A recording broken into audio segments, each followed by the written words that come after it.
कहानी शीर्षक भोजन को ग्रहण करने के नियम गौतम बुद्ध की दृष्टि से। विषय भोजन के नियमों पर गौतम बुद्ध की शिक्षाओं पर आधारित गूढ़ प्रेरणादायक और अध्यायबद्ध कहानी। अध्याय एक आमंत्रण। गंगा के किनारे बसे नगर वैशाली में बुद्ध का आगमन हुआ। उनके साथ सैकड़ों भिक्षु थे। नगरवासी प्रसन्न थे। एक धनी गृहस्थ सेठ आनंद ने बुद्ध और संत को अपने घर भोजन पर आमंत्रित किया। भोजन बहुत भव्य था, लेकिन बुद्ध शांत थे, गंभीर। भोजन के पश्चात सेठ ने पूछा, भगवान, क्या आपको मेरा भोजन रुचिकर लगा? बुद्ध ने मुस्कुराकर कहा, भोजन का स्वाद जीभ नहीं, चित्त तय करता है। यदि चित्त शांत न हो तो अमृत भी विष बन सकता है। अध्याय 2। भोजन नहीं, भिक्षा है। भिक्षुओं में से एक नए भिक्षु ने पूछा, भगवान, हम तो रोज भिक्षा मांगते हैं, क्या ये उचित है? बुद्ध बोले, भिक्षा मांगना अनुग्रह है, याचना नहीं। भिक्षा वही ले सकता है जिसका चित्त निर्हंकारी हो। भोजन केवल शरीर के निर्वाह के लिए हो, आनंद या विलास के लिए नहीं। अध्याय 3। पहला नियम, अनुभूत भोजन। बुद्ध ने कहा, भोजन तभी ग्रहण करो जब शरीर भूख का अनुभव करे। केवल स्वाद, आदत या समय देखकर भोजन मत करो। भूख शरीर का संकेत है, लोभ मन का। केवल शरीर के संकेत को सुनो। अध्याय 4। दूसरा नियम, सम्यक दृष्टि। बुद्ध ने एक दिन कहा, भिक्षुओं, जब तुम भोजन लो तो देखो कि वह कहां से आया है। क्या उस भोजन में किसी का शोषण हुआ? क्या वह करुणा से उत्पन्न है? सम्यक दृष्टि भोजन की उत्पत्ति को भी देखती है। अध्याय 5। तीसरा नियम, मौन भोजन। भिक्षुओं के भोजन समय पूर्ण मौन होता। एक दिन एक भिक्षु ने गलती से कुछ कहा। बुद्ध ने कहा, भोजन मौन में ही पवित्र होता है। शब्द चित्त को बाहर की ओर ले जाते हैं और भोजन भीतर की ओर ले जाता है। दोनों विपरीत दिशा है। अध्याय 6। चौथा नियम, ध्यान के साथ भोजन। एक भिक्षु भोजन करते हुए ध्यान में था। बुद्ध मुस्कुराए और बोले, जो भोजन करते समय भोजन के हर कौर को देखता है, चिबाता है और जानता है कि क्यों खा रहा है, वही सच्चा योगी है। ऐसा भोजन साधना है। अध्याय 7। पांचवा नियम, ना मांस ना हिंसा। एक बार बुद्ध से किसी ने पूछा, भगवान, क्या आप मांस का सेवन करने की अनुमति देते हैं? बुद्ध ने उत्तर दिया, यदि मांस किसी हत्या का कारण है तो वह अमंगल है। कोई भी भोजन जिसमें हिंसा हो चित्त को अशुद्ध करता है। अध्याय 8। भोजन और भावना। बुद्ध ने कहा, भोजन जिस भावना से पकाया गया है उसका प्रभाव भोजन करने वाले के मन पर पड़ता है। क्रोध से पकाया भोजन क्रोध उत्पन्न करता है। करुणा से पकाया भोजन शांति देता है। अध्याय 9। सीमित भोजन, मात्रा का नियम। बुद्ध ने अपने भिक्षुओं से कहा, जितना आवश्यक हो उतना ही खाओ। आवश्यकता से अधिक खाया गया भोजन शरीर को रोगी और मन को आलसी बनाता है। अध्याय 10। भोजन और समय। भिक्षुओं को केवल दिन में एक बार भोजन की अनुमति थी। बुद्ध ने कहा, संध्या के पश्चात शरीर को विश्राम चाहिए, न कि भोजन। समय से भोजन, समय से विश्राम, यही आरोग्य का मूल है। अध्याय 11। एक बालक की भिक्षा। एक दिन एक निर्धन बालक बुद्ध को अन्न का कौर देने आया। बुद्ध ने स्वीकार किया। किसी भिक्षु ने कहा, ये तो अशुद्ध है। बुद्ध बोले, शुद्धता भोजन में नहीं, दाता की भावना में होती है। बालक का प्रेम इस भोजन को पवित्र बनाता है। अध्याय 12। स्वाद का मोह। एक भिक्षु को स्वादिष्ट भोजन प्रिय लगने लगा। वह उसी घर से भिक्षा मांगता। बुद्ध ने उसे बुलाया और कहा, स्वाद लोभ बन जाए तो साधना छूट जाती है। साधक को स्वाद के परे जाना होता है। अध्याय 13। भोजन और प्रार्थना। बुद्ध ने कहा, भोजन से पहले एक क्षण प्रार्थना करो। जो अन्न मेरे सामने है वह पृथ्वी, जल, अग्नि, वायु और आकाश का संयोजन है। मैं इसे नम्रता से ग्रहण करता हूँ। अध्याय 14। भिक्षु और ब्राह्मण। एक ब्राह्मण ने बुद्ध से कहा, आपके भिक्षु भोजन के लिए दूसरों पर निर्भर हैं, ये कैसा धर्म है? बुद्ध मुस्कुराए, हम दूसरों को दान का अवसर देते हैं। जो देता है वह भी शुद्ध होता है, जो लेता है वह भी। अध्याय 15। भोजन के 4 भाग। बुद्ध ने सिखाया, अपने भोजन को 4 भागों में बांटो। एक भाग शरीर के लिए, एक सेवा के लिए, एक ध्यान के लिए और एक अगली भूख की चेतना के लिए। तभी संतुलन आता है। अध्याय 16। उपवास का रहस्य। बुद्ध उपवास का समर्थन तभी करते जब वह संयम के साथ हो। उपवास शरीर को शुद्ध करने का मार्ग है, लेकिन यदि उसमें अभिमान या आती हो तो वह साधना को नष्ट कर देता है। अध्याय 17। गृहस्थ और भोजन। बुद्ध ने गृहस्थों को सिखाया, तुम्हारे भोजन में तुम्हारे कर्म समाहित होते हैं। जो तुम खाते हो वैसा ही सोचते हो और जैसा सोचते हो वैसा ही जीवन बनता है। अध्याय 18। रोगी और आहार। एक रोगी भिक्षु को विशेष भोजन दिया गया। दूसरे भिक्षु ने जलन से पूछा, भगवान ये पक्षपात क्यों? बुद्ध बोले, रोगी को भोजन औषधि है। तुम जब रोगी बनोगे तब ये करूंगा। संभाव में देखो, स्वार्थ में नहीं। अध्याय 19 चित्त और अन्न। बुद्ध ने कहा, चित्त जैसे भाव से अन्न ग्रहण करता है, अन्न वैसा ही फल देता है। यदि भय, क्रोध या द्वेष के साथ भोजन हो तो वह विष बन जाता है। शांति से खाओ, सजग रहो। अध्याय 20 भोजन आत्म साधना का द्वार। एक दिन एक वृद्ध ने पूछा, भगवान क्या भोजन भी आत्मज्ञान का साधन बन सकता है? बुद्ध बोले, हर क्रिया यदि जागरूकता से की जाए तो वह ध्यान बन जाती है। भोजन भी ध्यान का द्वार है। हर निवाला तुम्हें अपने भीतर लाने का अवसर देता है, बस तुम सजग हो जाओ। बुद्ध की दृष्टि में भोजन केवल शरीर का पालन नहीं, आत्मा की साधना है। जितना ध्यान तुम श्वास पर लगाते हो उतना ही भोजन पर लगाओ, तब भोजन केवल स्वाद नहीं, उपासना बन जाएगा। अध्याय 21 भोजन से पहले की श्वास। संध्या का समय था। एक शांत तालाब के किनारे बुद्ध अपने शिष्यों के साथ बैठे थे।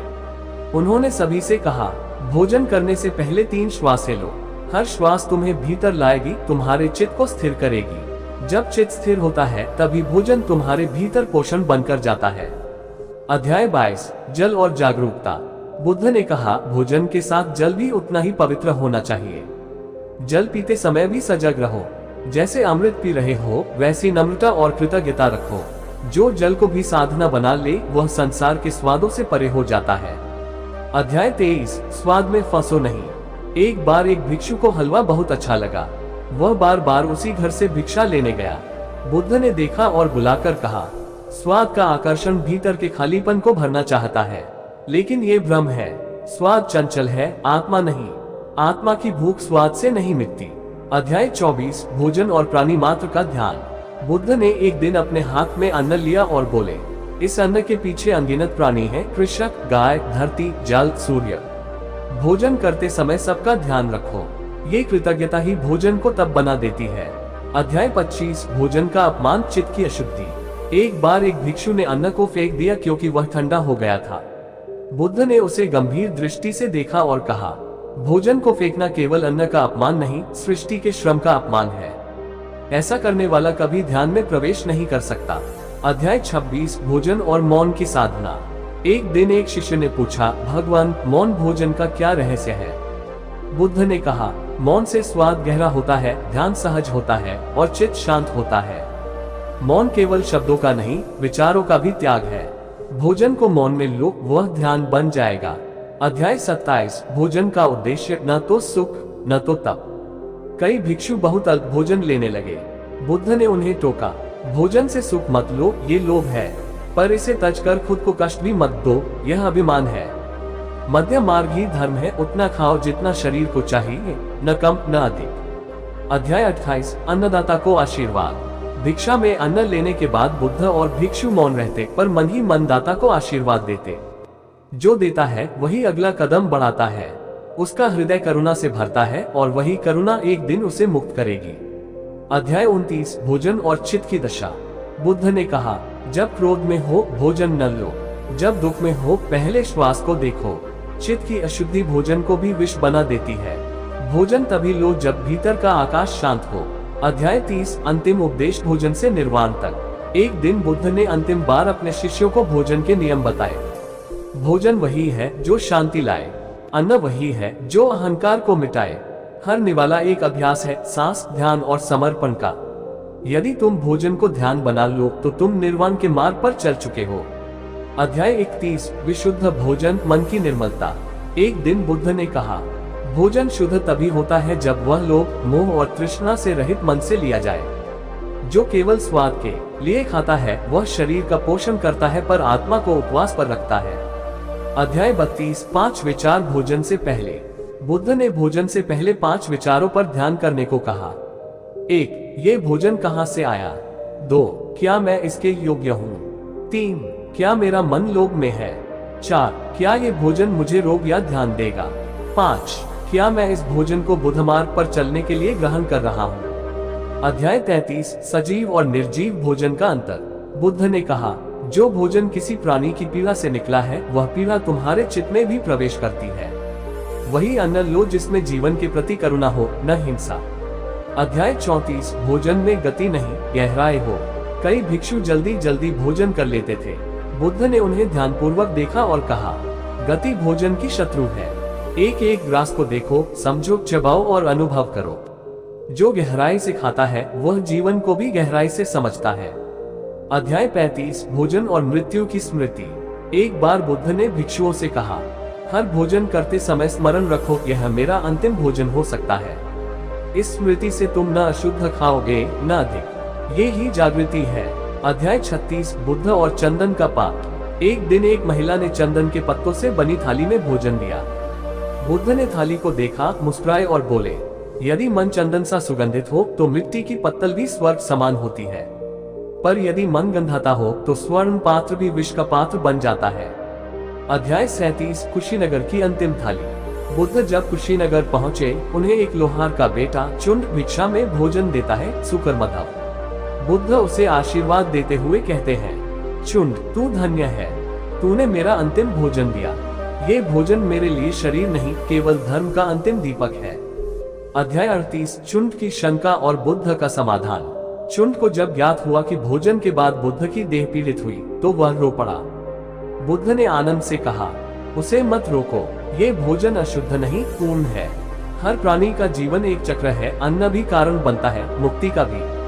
अध्याय 39 अंतिम उपदेश भोजन और ब्रह्मांड। निर्वाण से पहले बुद्ध ने कहा, जब तुम भोजन ग्रहण करो तो ब्रह्मांड को निमंत्रण दो, आओ मेरे साथ इस क्षण का अनुभव करो। भोजन केवल अन्न नहीं, वह ब्रह्म है, वह शांति है। अध्याय 40 भोजन और निर्वाण का द्वार। बुद्ध की देह शांत हो गई, पर उनके शब्द गूंजते रहे। जो भोजन को ध्यान बना ले वह संसार के चक्र से मुक्त हो जाता है। जो हर निवाले में जागरण देखे उसे किसी और ध्यान की आवश्यकता नहीं, भोजन ही उसका निर्वाण बन जाता है। अध्याय 41 जब अन्न बन जाए मंत्र। एक शिष्य ने पूछा, क्या भोजन भी मंत्र हो सकता है? बुद्ध बोले, जब तुम भोजन को पूरी सजगता, मौन और कृतज्ञता से ग्रहण करते हो, हर निवाला मंत्र बन जाता है, जो तुम्हें शारीरिक नहीं आत्मिक ऊर्जा देता है। अध्याय 42 आत्मा का भोजन क्या है? बुद्ध ने कहा, देह अन्न से चलती है, मन विचारों से और आत्मा ध्यान से। यदि तुम केवल पेट भर रहे हो तो तुम अधूरे हो। ध्यान और करुणा आत्मा का अन्न है। अध्याय 43 बचे हुए भोजन का संस्कार। एक भिक्षु ने पूछा, भगवान, जो अन्न बच जाए उसका क्या करें? बुद्ध बोले, उसे वृक्षों की जड़ों में रख दो, पक्षियों के लिए छोड़ दो या भूमि को अर्पण करो। जो अन्न का अपमान करता है वह जीवन का भी अपमान करता है। अध्याय 44 ग्रहण करने का तरीका क्रिया नहीं, ध्यान। भोजन लेना केवल हाथों की क्रिया नहीं, ध्यान की क्रिया है। जब तुम थाली उठाते हो, अपने भीतर एक गूंज होनी चाहिए, मैं ये भोजन जीवन की रक्षा के लिए ले रहा हूँ, लोभ या स्वाद के लिए नहीं। यही संकल्प भोजन को तब बना देता है। अध्याय 45 अनाज का कंपन और उसका प्रभाव। बुद्ध ने कहा, हर अन्न के भीतर कंपन होता है। यदि वह प्रेम, श्रम और शांति से उपजा हो तो वह भीतर शांति लाता है। यदि वह भय, क्रोध और शोषण से निकला हो तो अशांति फैलाता है। अध्याय 46 शरीर में नहीं, भोजन मन में पचता है। तुम सोचते हो भोजन पेट में पचता है, पर असल में वह मन में पचता है। यदि मन व्याकुल हो, तनाव में हो, तो सबसे उत्तम भोजन भी विष बन जाता है। अध्याय 47 भोजन और आभा और। बुद्ध ने आनंद से कहा, क्या तुमने देखा है कि कोई भोजन करने के बाद शांत और प्रकाशमान हो जाता है? वह आभा भोजन से आती है। सजगता से लिया गया भोजन तुम्हारे चारों ओर प्रकाश रचता है। अध्याय 48 स्वाद बदलो नहीं, दृष्टि बदलो। एक शिष्य बार बार भोजन में बदलाव चाहता था। बुद्ध ने कहा, भोजन नहीं बदलना है, तुम्हारी दृष्टि बदलनी है। जो व्यक्ति कृतज्ञ दृष्टि से देखता है उसके लिए हर स्वाद मधुर बन जाता है। अध्याय 49 भोजन और जन्मों की यात्रा। इस जीवन में जो भोजन तुम ग्रहण करते हो वह अगले जन्म के संस्कारों को रचता है। भोजन केवल आज के शरीर को नहीं, भविष्य के चेतना पथ को गढ़ता है। अध्याय 50 भोजन मौन की समाधि। बुद्ध ने मौन से भोजन करते हुए कहा, कोई मंत्र नहीं, कोई उपदेश नहीं, केवल मौन। यही भोजन की सबसे ऊंची अवस्था है। जब कोई बिना शब्दों के भोजन करता है तो वह ब्रह्मांड से संवाद करता है। वहाँ केवल भोजन नहीं होता, वहाँ समाधि घटती है। अध्याय 51 वह भोजन जो बोलता है। बुद्ध ने कहा, जब कोई अन्न तुम्हारे हाथों में आता है, वह बोलता है, मैं धरती से आया, जल से सिंचित हुआ, सूर्य ने पकाया और श्रम ने बनाया। यदि तुम उसकी बात नहीं सुनते तो तुम उसे नहीं, स्वयं को खा रहे हो। अध्याय 52, खाना या गिलाना। तुम क्या कर रहे हो? खाना और गिलाना दो अलग बातें हैं, बुद्ध बोले। जो स्वाद के लिए खाता है वह गिलाता है, जो ध्यान के लिए खाता है वह जानता है। खाना भी एक साधना है, सांस की तरह गिनकर चलो। अध्याय 53, प्रार्थना से पहले भोजन का स्वाद। एक शिष्य ने पहले प्रार्थना की और फिर भोजन किया। बुद्ध ने मुस्कुराते हुए कहा, प्रार्थना भोजन से पहले नहीं, भोजन के हर निवाले में होनी चाहिए। जब हर ग्रास तुम्हारी कृतज्ञता का गीत बन जाए, वहीं से ध्यान शुरू होता है। अध्याय 54, भूख, शरीर की या अहंकार की। एक दिन एक भिक्षु बार बार भोजन मांगता रहा। बुद्ध ने पूछा, तू भूखा है या तेरा अहंकार? क्या तू देह के लिए खा रहा है या मन की तृप्ति के लिए? भिक्षु चुप हो गया, उसने पहली बार स्वयं को देखा। अध्याय 55, मांस, हिंसा और मौन की कसौटी। एक राजा ने पूछा, क्या मांस खाना पाप है? बुद्ध बोले, पाप भोजन में नहीं, भावना में है। जो करुणा से भरा है वह हिंसा नहीं करेगा। यदि कोई मौन है तो उसकी थाली भी मौन होनी चाहिए, बिना चीख, बिना रक्त। अध्याय 56, पकाने वाले की चेतना भी अन्न में उतरती है। बुद्ध ने कहा, जो क्रोध में भोजन पकाता है उसका भोजन क्रोध को जन्म देता है। भोजन केवल अंगार पर नहीं, मन की शांति पर भी पकाया जाता है। इसलिए रसोई भी ध्यान की भूमि होनी चाहिए। अध्याय 57, अन्न ग्रहण का श्रेष्ठ समय। एक भिक्षु ने पूछा, दिन का कौन सा समय अन्न ग्रहण के लिए सर्वोत्तम है? बुद्ध बोले, जब मन शांत हो, जब लोग दूर हो, जब सूर्य का प्रकाश भीतर तक आ रहा हो, वही समय सर्वोत्तम है। समय घड़ी नहीं बताती, चेतना बताती है। अध्याय 58, भोजन में दया का स्वाद। एक महिला ने बालक बुद्ध को बचपन में खीर खिलाई थी। बुद्ध ने वह स्मरण किया और बोले, उस खीर में केवल दूध नहीं था, उसकी करुणा थी। भोजन में दया का स्वाद हो तो वह अमृत बन जाता है। अध्याय 59, भोजन का पुण्य और पुनर्जन्म। बुद्ध ने कहा, यदि तुम ध्यानपूर्वक भोजन करते हो और अन्न बांटते हो तो वह पुण्य अगले जन्म की भूख मिटा देता है। जो आज भोजन देता है वही कल भूखा नहीं रहता। अध्याय 60, निर्वाण की थाली। अंतिम अध्याय में बुद्ध ने भोजन करते हुए कहा, जिस दिन तुम भोजन को ध्यान से ग्रहण करोगे, उसी दिन तुमने संसार को छोड़ा नहीं, पार कर लिया।